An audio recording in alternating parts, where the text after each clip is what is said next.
नमस्कार दर्शकों, आपका स्वागत है हमारे चैनल पर। आज हम आपके लिए एक ऐसा विषय लेकर आए हैं जो जीवन के सबसे महत्वपूर्ण और सुंदर पहलुओं में से एक से जुड़ा है, संतान प्राप्ति। हमारी संस्कृति में संतान को ईश्वर का आशीर्वाद माना जाता है और कई दंपत्ति इस अनुभव को पाने के लिए बहुत कुछ करने को तैयार रहते हैं। क्या शास्त्रों में बताए गए उपाय वाकई कारगर हो सकते हैं? क्या सदियों पुराना ज्ञान आधुनिक समय में भी प्रासंगिक हो सकता है? आज हम शिव पुराण में वर्णित संतान प्राप्ति के 7 प्रभावशाली उपायों के बारे में जानेंगे। यह उपाय न केवल आपको आध्यात्मिक मार्गदर्शन प्रदान करेंगे, बल्कि आपके भीतर एक गहरी आशा का संचार भी करेंगे। आइए विस्तार से जानते हैं इन उपायों के बारे में और समझते हैं कि कैसे यह आपके जीवन में सकारात्मक बदलाव ला सकते हैं।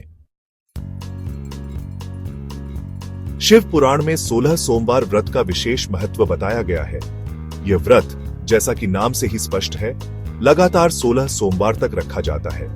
यह मात्र एक उपवास नहीं है, बल्कि यह भगवान शिव के प्रति समर्पण और अनुशासन का प्रतीक है। इस व्रत के दौरान हर सोमवार को प्रातःकाल स्नान कर स्वच्छ वस्त्र धारण करें। इसके पश्चात शिवलिंग पर जल, दूध और बेलपत्र अर्पित करें। पूजा के पश्चात नमः शिवाय मंत्र का 108 बार जाप करें। यह मंत्र नकारात्मक ऊर्जा को दूर करता है और आपके भीतर एक नई चेतना का संचार करता है। माना जाता है कि यह व्रत संतान प्राप्ति की इच्छा रखने वाले दंपत्तियों के लिए विशेष फलदायी है। बाल गोपाल, जो श्री कृष्ण के बाल रूप हैं, निर्दोषता और शुद्धता के प्रतीक हैं।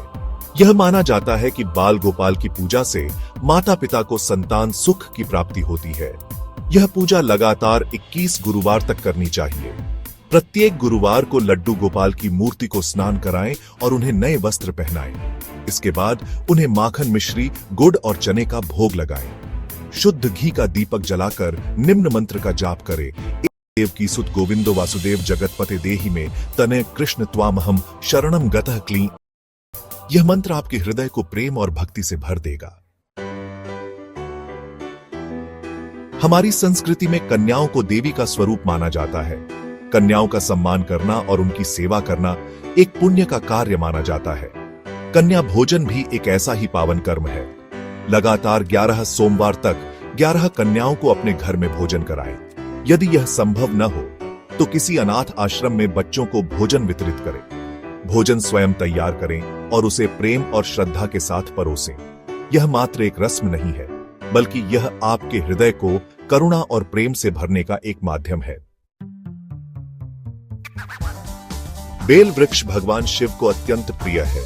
यह वृक्ष त्रिदेव ब्रह्मा, विष्णु और महेश का प्रतीक माना जाता है। इसकी पत्तियां, फल और छाल सभी में औषधीय गुण पाए जाते हैं। हर सोमवार सूर्यास्त के बाद बेल वृक्ष के नीचे 11 दीपक जलाएं और 3 परिक्रमा करें। इसके पश्चात सच्चे मन से अपनी मनोकामना भगवान शिव के समक्ष प्रकट करें।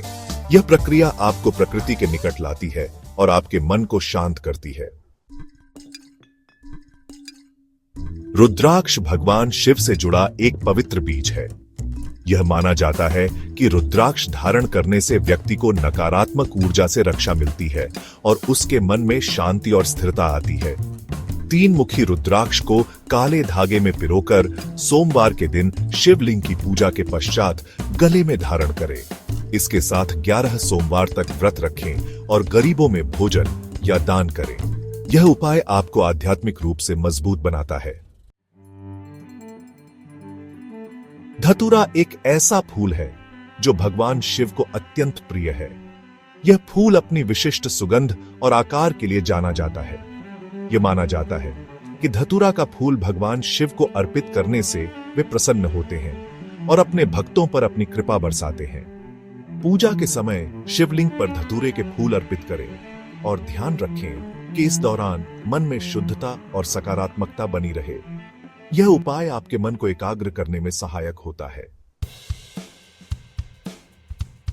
वृक्ष हमारे जीवन का आधार है। यह हमें प्राणवायु प्रदान करते हैं, धूप से बचाते हैं और हमें फल और फूल प्रदान करते हैं। वृक्षारोपण करना एक महान पुण्य का कार्य है। पीपल, आम जैसे फलदार वृक्षों का रोपण करें और उनका ध्यानपूर्वक पालन पोषण करें। यह कार्य आपको प्रकृति के साथ जोड़ता है और आपके जीवन में सकारात्मक ऊर्जा का संचार करता है। यह थे शिव पुराण में वर्णित संतान प्राप्ति के 7 प्रभावशाली उपाय। इन उपायों को अपनाते समय यह याद रखना जरूरी है कि केवल बाहरी कृत्यों से ही मनोकामना पूर्ण नहीं होती। मन की शुद्धता, श्रद्धा और विश्वास का भी अत्यंत महत्व है। इसलिए इन उपायों को करते समय अपने मन को शांत रखें और भगवान में अपनी आस्था को और भी मजबूत करें। किसी भी धार्मिक अनुष्ठान को करने से पूर्व किसी योग्य पुरोहित या विशेषज्ञ से परामर्श अवश्य कर लें। वे आपको विधि विधान का सही ज्ञान प्रदान कर सकेंगे।